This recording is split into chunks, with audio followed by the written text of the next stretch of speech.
Karena gini, kalau orang pinter itu sesuatu hal yang rumit bisa dipermudah, gitu cara pengertiannya. Saya kadang-kadang suka ngeliat gini, kalau Coach William sama Coach Yohanes ya ngajarin itu, ini orang pinter banget ya.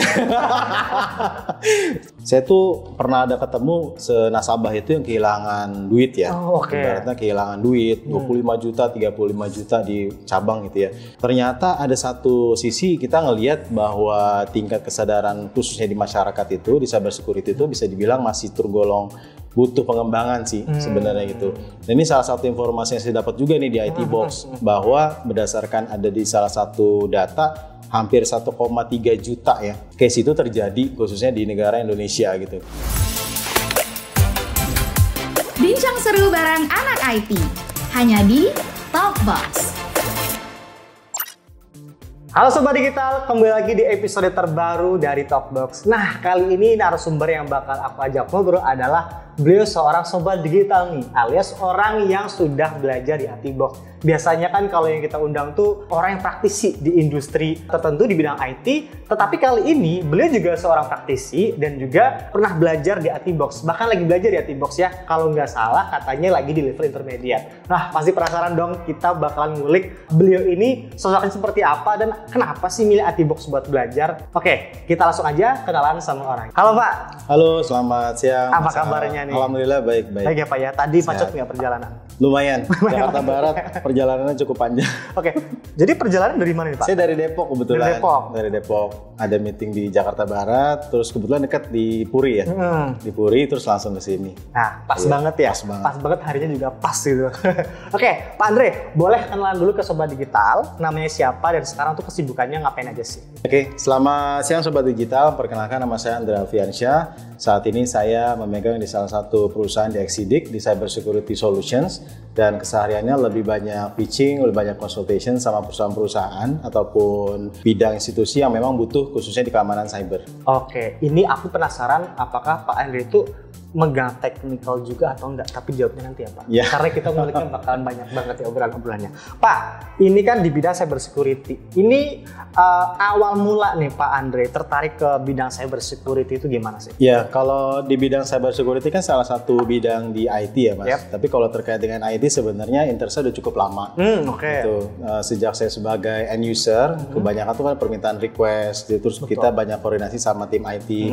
Jadi banyak lebihnya tuh saya ngelihat bahwa IT ini selalu kasih solusi ya. Setiap kali kalau di perusahaan tuh ada sesuatu yang sifatnya manually bisa dibahas oleh IT, itu bisa selesai gitu. Jadi serahin aja ke anak IT. Serahin ke anak IT gitu. Rata-rata kan kayak begitu gitu. Jadi interestnya udah lama gitu. Nah, seiring dengan waktu saya ngelihat bahwa dalam bidang teknologi ya, khususnya kemarin kan sempat pandemi itu banyak banget perubahan khususnya di bidang teknologi bisa support ya activity kita gitu. Nah, tetapi kalau kayak saya lihat ada beberapa yang bisa disupport sama IT, seperti ada satu bidang yang memang perhatiannya itu bisa dibilang butuh fokus gitu ya, konsentrasinya. Nah, salah satunya di bidang keamanan. Itu kan keamanan kita selalu bicara secara physically ya. Terus kemudian kalau bicara sisi IT, nah ini cukup menarik nih ketika saya coba masuk di cyber security gitu khususnya. Nah, sebelumnya tadi Pak Andre nyebutin sebagai role-nya sebagai end user. Itu di perusahaan IT juga atau apa nih Pak? Kebetulan di salah satu anak perusahaan BUMN. Iya, di situ ada saya end-to-end proses tuh masuk di grup insurance sama individual waktu itu. Nah, ketika bicara user, ada satu kebutuhan bisnis. Biasanya saya selalu jadi sebagai bridging nih Mas, antara orang IT sama orang yang sebagai usernya gitu ya. Jadi saya banyak berkomunikasi sama tim IT di perusahaan sebelumnya gitu. Berarti di perusahaan sebelumnya bisa dikatakan tuh role-nya tuh bukan di bidang IT ya Pak ya? Bukan di bidang berarti IT. Berarti ini switching atau gitu ya bahasa kekiniannya? Bisa dibilangnya gitu. Switching ya. Itu sebelumnya di perusahaan sebelumnya di anak BUMN tadi itu udah berapa lama Pak? Kurang lebih hampir 11 tahun sih Mas. 11 tahun. 11 tahun. Buat karir switching, ini menarik banget. Alasannya kenapa Pak? Kok udah 11 tahun kemudian memutuskan buat karir switching? Ya, karena kalau ya dibilang kalau dari circle-nya S1 saya kan ngambil manajemen, ekonomi manajemen, terus masuk di anak perusahaan ini yang sebelum BUMN, saya banyak menghandle terkait dengan marketing. Terus saya ngambil lagi S2-nya di marketing. Terus ketika udah sampai di 11 tahun itu, kalau terkait dengan insurance dan marketing kayaknya udah ya bukan dibilang sudah hatam ya, tapi sudah firm lah gitu ya terkait dengan prosesnya, prosedurnya atau knowledge-nya gitu. Nah, ketika masuk di tahun ke-11 itu saya ngerasa ngelihat dari bidang teknologi kan berkembang pesat ya. Apalagi zaman-zamannya kita tuh startup kan, apa-apa startup gitu kan semuanya. Di mana-mana startup gitu. Saya tertarik gitu gimana sih sebenarnya bidangnya di startup itu lebih banyak dan kenapa mereka masuk ke teknologi gitu. Dan setelah coba mendalami, oh ternyata kalau bicara prospek ke depan ya, kalau untuk di bidang IT ini salah satu industri itu yang kayaknya masih lama deh kita bisa growing ya, grow di situ gitu sih. Satu pertanyaan cepat, kenapa cyber security dibandingkan dengan banyak banget di bidang IT? Kan ada data science nih Pak, digital marketing bisa banget nih karena align ya sama background pendidikannya Pak Andre, kemudian ada juga networking. Kenapa cyber security Pak? Nah kalau tadi sih Mas, saya banyakan tuh case juga ya ketika saya ada sempat keliling di cabang itu. Saya tuh pernah ada ketemu senasabah itu yang kehilangan duit ya. Ibaratnya kehilangan duit 25 juta, 35 juta di cabang gitu ya. Nah saya kan coba mendengar gitu kira-kira kenapa sih mereka kok bisa gitu ya. Bisa dibilang mereka sama sekali nggak melakukan transaksi tapi bisa duitnya itu diambil gitu ya. Waktu itu kan saya nggak paham gitu kan. Kecolongan lah gitu. Terus kalau saya lihat lagi itu terjadi case-nya berulang-ulang kali gitu. Nggak bukan hanya di satu bank ini aja. Kemudian saya berpikir ini sepertinya apa sih yang salah gitu kan. Apakah dari sisi perbankan pasti infrastrukturnya juga udah luar biasa gitu kan. Ternyata ada satu sisi kita ngelihat bahwa tingkat kesadaran khususnya di masyarakat itu di cyber security itu bisa dibilang masih tergolong butuh pengembangan sih sebenarnya gitu. Dan ini salah satu informasi yang saya dapat juga nih di IT Box bahwa berdasarkan ada di salah satu data hampir 1,3 juta ya case itu terjadi khususnya di negara Indonesia gitu. Kita ibaratnya top 10 lah gitu. Berarti kan saya bilang ini benar-benar nih kalau misalnya kita berkecimpung di bidang ini paling enggak saya bisa bisa jump in ya. Kira-kira apa sih prevention apa yang bisa kita lakukan dan lain-lain.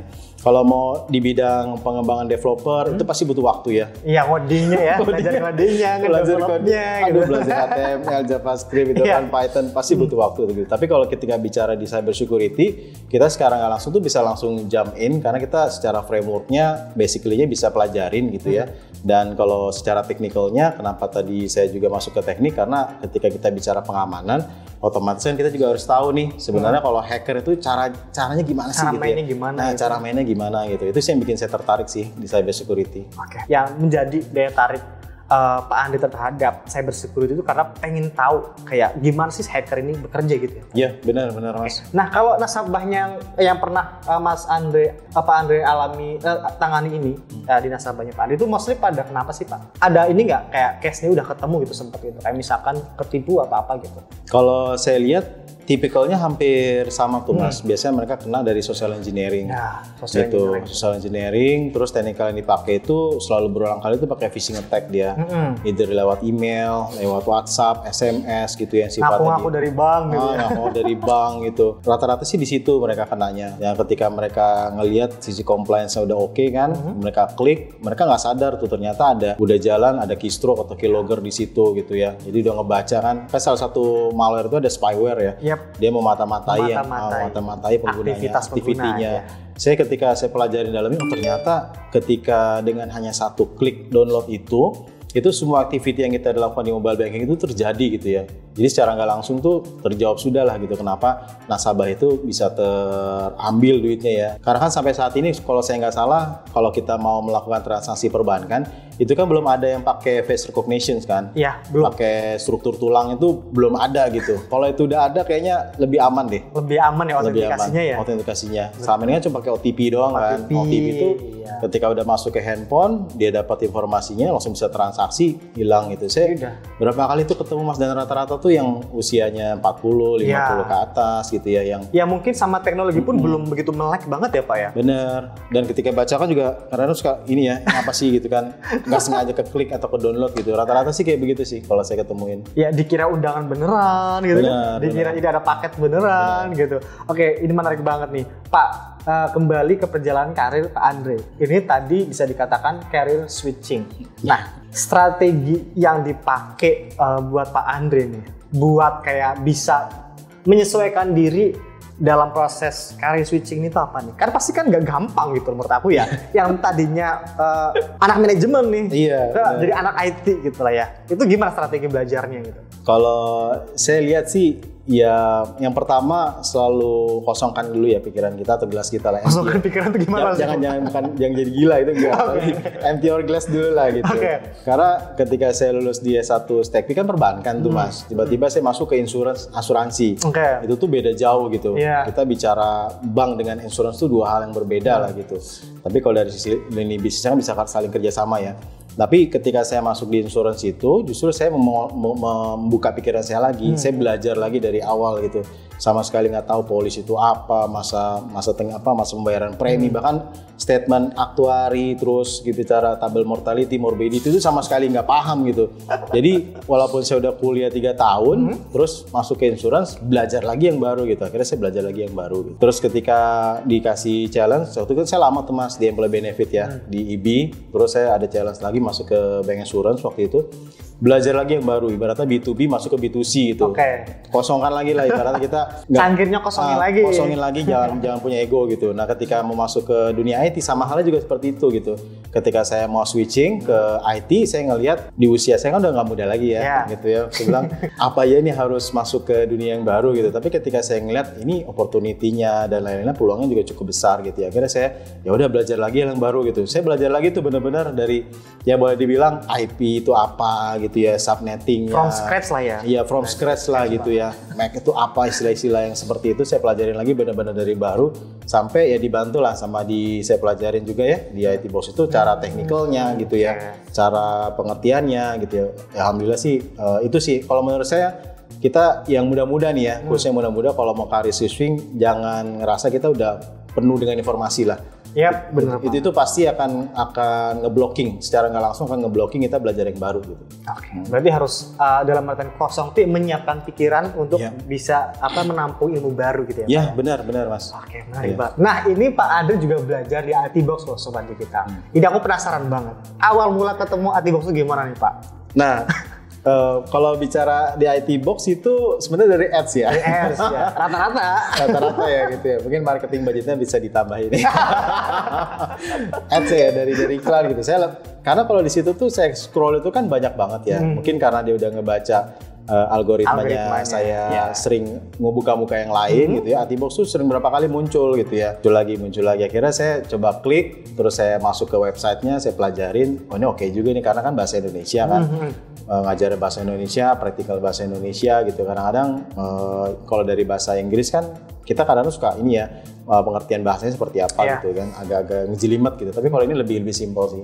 Karena coachnya ngajarin juga pakai bahasa Indonesia, modulnya materi juga bahasa Indonesia gitu. Jadi buat Sobat Digital nih, misalkan mau belajar skill di bidang IT di IT Box jangan khawatir karena materinya juga dan penyampaiannya ya Pak ya, itu juga memakai bahasa Indonesia. Sebenarnya gini, aku penasaran, biasanya orang kalau switching karir kalau memulai itu belajarnya otodidak. Di YouTube banyak lah Pak, di YouTube banyak. Nah, aku penasaran pentingnya belajar sama coach nih, menurut Pak Andre itu gimana sih?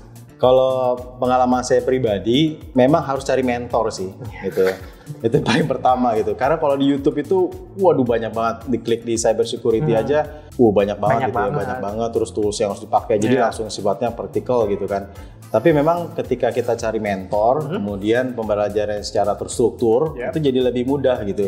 Karena yang saya pelajari misalnya di cyber security gitu ya, kan udah mulai dari basic, intermediate sampai advance.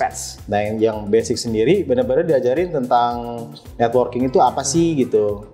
Coach William tuh ngasih info IP itu apa gitu. Terus misalnya cara kerjanya IP itu apa gitu. Kenapa kita harus pelajarin IP. Nah setelah kebaca terstruktur kayak begitu, tapi secara nggak langsung ngejelasin secara complicated gitu, nggak. Jadi langsung oke, ini IP ini seperti ini, coba kita praktekinnya kayak gini gitu. Jadi cara nggak langsung, oh ya saya coba, akhirnya bisa sih lama-kelamaan gitu. Walaupun sampai di level intermediate, makin ini ya. Tentu makin challenge loh Pak. Makin challenge ya. Gitu, nah, ini aku juga pengen menyorotin tadi pentingnya belajar terstruktur. Karena misalkan gini, kalau misalkan aku juga backgroundnya bukan IT Pak, tapi misalkan mau belajar IT itu memang paling enak kalau materi yang terstruktur. Karena misalkan belajarnya di YouTube nih, ya kan kadang kita kadang ada ego, aduh gue udah pengen belajar itu tuh, langsung aja diambil padahal ini belum.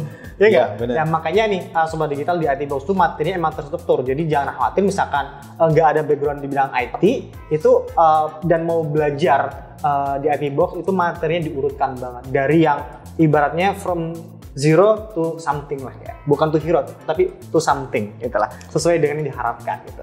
Pak, belajar sama Coach William. Coach William sama Coach Yohanes ya? Sama Coach Yohanes. Iya. Cara ngajar kedua coach ini gimana nih Pak? Saya kadang-kadang suka ngeliat gini, kalau Coach William sama Coach Yohanes ya, ngajarin itu, wah, ini orang pinter banget ya. Karena gini, kalau orang pinter itu, sesuatu hal yang rumit bisa dipermudah, gitu, cara pengertiannya. Dan ketika ngajarinnya pun langsung, yaudah kita praktek ya, gitu. Yaudah praktek gitu. Terus kalau misalnya Coach Yohanes kan langsung ngasih tahu nih, kenapa ini. Jadi kayak benar-benar ngajarin kita yang benar-benar baru gitu ya. Ya menurut aku sih itu sih, jadi ngajarinnya enak gitu. Enak ya Pak ya? Karena coachnya juga praktisi Pak.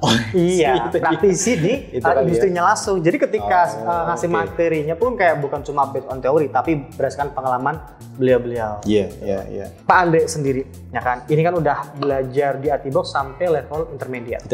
Ini ngebantu banget nggak sih kayak proses Pak Andre dalam misi career switching-nya ini Pak?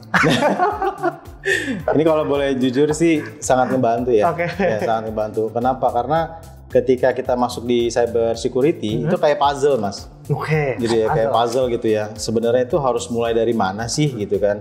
Nah ketika kita tahu ternyata bicara cyber security itu kita mengamankan ada 3 konsep hal gitu. Itu dijelasin juga, ada bicara sistem security dan networking sama data gitu. Nah setelah masuk ke situ bicara lagi tentang information security, apa sih yang sebenarnya di cover di situ yang kita harus perhatikan gitu. Jadi benar-benar kita paham gitu, ternyata basicnya seperti ini, terus dijelasin juga ini secara nggak langsung Coach William sama Coach Yohanes tuh mengajarkan ini cyber security itu apa sih gitu ya. Kemudian apa saja yang menjadi concern.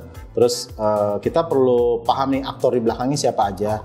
Tools mereka tuh pakai apa gitu ya. Terus gimana sih cara pakai toolsnya. Jadi secara nggak langsung dari runutan terkait dengan cyber security sampai dengan solution yang harus diberikan gitu ya. Walaupun saya juga ada beberapa ngambil di sertifikasi yang lain. Jadi ini toh maksudnya gitu loh. Jadi paham lah gitu. Jadi berarti di IT Box kepingan-kepingan yang tadi nggak paham itu ketemu ya Pak ya? Ketemu gitu. Ini maksudnya. Ini kenapa harus belajar networking gitu ya? Karena ada beberapa juga kita bisa melakukan ada interception di sana gitu ya. Kita juga kenapa sih harus misalnya belajar kayak dengan malware gitu ya, dan cara kerjanya seperti apa. Karena kan Mas Yohanes tuh di salah satu materi itu saya ngeliat materi basic udah diajarin ini ya, tapi jadi lebih mudah gitu, jadi ngerti gitu. Kita diajarin ada satu namanya kayak virtual box gitu ya, virtual machine, gimana supaya kita bisa melakukan hacking lah gitu ya. Tapi dalam kondisinya dalam satu environment gitu ya. Itu diajarin juga gitu. Jadi saya tahu nih, kalau sampai ternyata diklik di salah satu linknya itu, ini loh ternyata yang bisa dilakukan, command control seperti apa gitu. Itu baru masuk di basic gitu ya. Itu udah lumayan cukup membantu sih sebenarnya. Berarti sekarang sudah berhasil nih ya jadi seorang cyber security di bidang berkarir di bidang cyber security. Berarti ini udah berhasil lompat belum menurut Pak? Kalau menurut saya harus tetap belajar sih Mas. Maksudnya dari karir sebelumnya ini sebelumnya udah berhasil lompat belum? Ya bisa dibilang bisa lah. Sudah ya, sudah menapak ya. Sudah menapak lah. Udah jadi orang IT ya? Iya, cara nggak langsung udah lumayan jejak lah gitu kan. Kalau sebelumnya masih ngapung gitu kan, ini udah lumayan masih terus belajar. Masih terus belajar. Nah berarti sekarang di Exidic. Di Exidic. Saya sebagai Head Cyber Security Solutions. Head Cyber Security Solution. Sales and Development juga. Day to day-nya ngapain aja tuh Pak? Kalau kita lebih banyak ketemu sama klien sih, ngobrol sama klien. Kita pengen tahu cyber security postur mereka seperti apa gitu. Terus juga mereka biasanya sih konsultasi ke kita. Misalnya mereka sudah punya development security option operasional itu bagaimana. Lebih banyak ngobrol sih, Mas. Kita pengen tahu gitu ya. Karena ternyata banyak juga perusahaan itu mereka sudah lah firm dari sisi teknologinya gitu. Tapi ketika bicara security-nya itu mereka udah pakai ini belum flow ini udah dijalankan belum. Terus misalnya bicara tentang di networking apa aja yang udah mereka support untuk bisa menghandle dari sisi DDoS misalnya, atau firewall apa yang mereka sudah pakai, udah ada implementasi. Kalau dibilangnya kan ada SIM ya, ada Security Information Event Management, loggingnya itu sudah ada termonitor atau belum? Itu rata-rata belum. Jadi secara nggak langsung mereka bilang, hey hack me gitu, try to hack me lah gitu. Jadi secara langsung bilangnya kayak begitu gitu. Kebanyakan sih day to day-nya saya ngasih ini sih komunikasi sama mereka gitu. Tapi masih nggak kayak ada apa namanya ibaratnya work activity yang technical banget kalau dari Pak Andre? Kalau secara technical banget kita sebetulnya ada tim juga. Oh ada tim. Ada tim. Jadi ibaratnya saya sebagai bridging nih untuk mengetahui kondisi postur mereka dulu seperti apa, kebutuhannya mereka, terus saya coba melakukan mapping, dan setelah saya coba melakukan mapping, biasanya nanti ada tim juga. Kalau untuk pentester ada khusus di pentester kita punya juga tim. Jadi ada security engineer juga yang mereka bisa melakukan pentest untuk white box, gray box sampai dengan black box gitu ya. Jadi beberapa detailnya, teknikalnya ada nih timnya gitu. Tapi kalau sekarang karena saya juga udah belajar, saya tahu oh ini bakal dilakuin seperti ini. Kurang lebihnya. Berarti sekarang udah lebih ngerti ya kayak mungkin sebelumnya kan sebagai end user nih, ya kan? Misalkan ada orang IT kan kadang ada yang gini loh, misalkan oh masa kayak gini nggak bisa sih nggak jalan-jalan. Sekarang mungkin setelah jadi orang IT sendiri di bidang IT jadi ngerti nih ya, punya tim-tim yang ibaratnya bener-bener kayak programmer dan semacamnya gitu. Jadi kayak oh ternyata workflow-nya kayak gini gitu. Ya flow-nya gitu. Flow-nya. Dan alhamdulillah sih timnya karena suportif ya. Walaupun ya mereka tetap ngasih tahu gitu ya, seperti ini gitu. Dan kebetulan kita kan juga masih startup. Jadi CEO kita juga deket banget ya. CEO saya itu udah 14 tahun Mas di cyber security dia. Jadi kalau mau nanya apapun sama beliau tuh dia secara praktikalnya udah bisa langsung jawab gitu ya. Jadi enak lah gitu. Kalau sekarang kalau udah ngomong sama beliau nih, Andre sekarang kamu bisa bicara dengan bahasa saya ya, karena udah lumayan tahu tuh OC layer tuh apa gitu ya, macam-macam. Akhirnya bilang ya, jadi lebih enak gitu ya ketika kita masuk ke satu bidang dan disupport juga sih sama tim gitu. Berarti belajar di IT Box itu juga ngebantu banget komunikasi apa namanya ya, vertikal ya Pak ya? Ketika diskusi dengan CEO dan juga dengan tim-tim yang bekerja gitu ya Pak ya? Iya benar. Nah Pak Andre sendiri setelah ini kurang lebih setahun ya Pak ya? Iya hampir mau setahun lah. Nyesel nggak Pak lompat ke cyber security? Oh enggak Mas. Enggak. Kenapa? Karena kalau ngelihat di industrinya antara supply dan demand itu permintaan itu lebih ibaratnya banyak daripada kita bisa orang supply yang mensuplainya gitu. Jadi permintaan lebih banyak lah. Berarti nggak nyesel ya? Nggak nyesel. Karena kalau nggak tahu nih kan ini pendapat saya pribadi. Kalau misalnya kita ngelihat di satu karir bidang gitu kan, ada satu bidang yang memang sampai certain age itu udah selesai gitu ya. Tapi kalau ketika bicara di bidang teknologi, apalagi di cyber security, semakin kita banyak kasus, kita tahu pengalaman, terus juga semakin tahu ya terkait dengan apa perkembangan teknologi yang terbaru gitu ya. Justru jadi semakin value kita semakin bertambah gitu. Jadi kita ibaratnya kita walaupun sudah menua, tapi experience itu kan yang paling mahal. Jadi nggak menua lah gitu. Terupgrade terus ya Pak ya? Terupgrade terus gitu. Dan terupdate terus gitu. Bener. Lebih seru mana nih Pak? Sama karir sekarang sama yang sebelumnya? Sekarang sih. Karena kalau saya bukannya bilang waktu dulu nggak menarik gitu ya. Cuma ketika kita bicara di ibaratnya sales cycle atau misalnya kita bicara produk gitu ya, pasti kan kita selalu bicara tentang produk yang baru seperti apa dan apa gitu. Dan kadang-kadang ketika udah launching produk satu baru ya udah industri main juga produk yang sama. Tapi ketika bicara di teknologi, terus saya dalamin juga, oh ternyata saya ada satu konsep lagi tuh Mas, saya pelajarin kalau dulu di risk management kita belajar kan risk value itu ada dampak dikali dengan kemungkinan gitu. Jadi dampaknya seperti apa sama kemungkinannya bisa terukur lah gitu ya. Kalau di asuransi itu bisa terukur tuh. Kita ada tabel mortality, morbidity dan lain-lain gitu ya. Tapi ketika bicara di cyber security, risk value itu akan bisa jadi semakin tinggi gitu ya. Karena kemungkinan itu bisa ada 3 hal lagi tuh, kemampuan dari sisi hacker, ada sistem yang vulnerability, kemudian dari motivasinya gitu. Jadi saya ngelihat ini sih kayaknya nggak bisa dibilang nggak akan ada never ending story nih, perang antara good guy bad guy itu kayaknya akan terus berjalan lah. Never ending story antara hacker nakal sama hacker baik gitu ya. Ceritanya nggak bakal ada selesainya. Nggak akan ada selesainya gitu, akan terus berkembang. Oke, ini menarik banget Pak, serius. Aku menikmati percakapan antara kita hari ini dengan topik yang sangat menarik banget, itu switching karir ke bidang cyber security. Nah Pak, ini pertanyaan terakhir dari saya. Pesan nih buat teman-teman sobat digital di luar sana yang mungkin bukan dari background IT gitu kan. ataupun kayak entah itu dari segi pendidikannya ataupun karir sebelumnya seperti Pak Andre. Pesannya apa buat mereka kalau mereka juga pengen lompat nih switching karir ke bidang IT khususnya cyber security? Nah ini kebetulan ada beberapa orang tuh Mas sudah nanya kayak begitu tuh. Ada yang pengen juga, ada yang ngikutin ya. Ada juga sampai ke DM ke LinkedIn saya gitu kan. Saya bilang, Mas Andre ini gimana sih usia udah sekian, terus saya mau jamin nih ke cyber security. Saya bilang ya saya berdasarkan pengalaman pribadi saya aja gitu. Karena kan saya juga ibaratnya masih mahasiswa lah gitu ya di bidang cyber security ini gitu. Saya bilang yang pertama teman-teman itu harus bisa mau terbuka gitu ya, pikirannya harus terbuka bahwa ilmu ini karena kita bicara ilmu itu pasti bisa dipelajari gitu ya, dan ketika bisa dipelajari tergantung dari konsistensinya gitu. Kadang kita udah masuk ke level tertentu, kita udah merasa berpuas diri, padahal sebenarnya itu belum cukup gitu ya. Sama halnya kayak saya belajar di IT box, saya belajar di level di basic gitu kan, masuk ke intermediate. Setelah semakin dalam saya coba pelajari, oh ternyata lautannya semakin luas ya yang harus diketahui gitu. Jadi kalau menurut saya kalau mau switching, pertama teman-teman harus siap mau belajar. Itu dulu sih. Apalagi khususnya di bidang IT ya. Di bidang IT teman-teman harus mau belajar, siapkan waktu, konsistensi, fokus di sana. Karena namanya belajar online itu kan tergantung dari kita ya. Kita benar-benar mau menghabiskan waktu kita, nggak menginvestasikan waktu kita gitu. Paling pertama itu dulu gitu. Kalau misalnya teman-teman udah ada di comfort zone, udah aduh saya malas lagi nih belajar, terus mau switching karir tapi nggak mau belajar, menurut saya ya udah deh, mendingan di situ aja sampai pensi. Tahan dulu gitu. Wah sudah mau belajar, mau menginvestasikan waktu gitu ya, dan juga kan karena di sini kita juga bayar ya, ibaratnya ada sesuatu yang kita keluarkan. Tapi kalau kita bicara dari sisi ilmu, dengan apa yang kita keluarkan itu pasti kita punya ada ekspektasi gitu ya, dan itu worth it banget lah kalau kita mau menginvestasikan hal itu gitu. Kalau menurut saya sih, kalau mau switching karir, siap-siap untuk belajar aja dulu gitu. Kalau nggak punya niatan itu bisa, tetapi butuh proses dan pastinya akan lebih lama. Dengan harga segitu di IT box, worth it nggak ilmunya? Kalau dapat harga segitu sih, kalau menurut saya sih worth it sih Mas.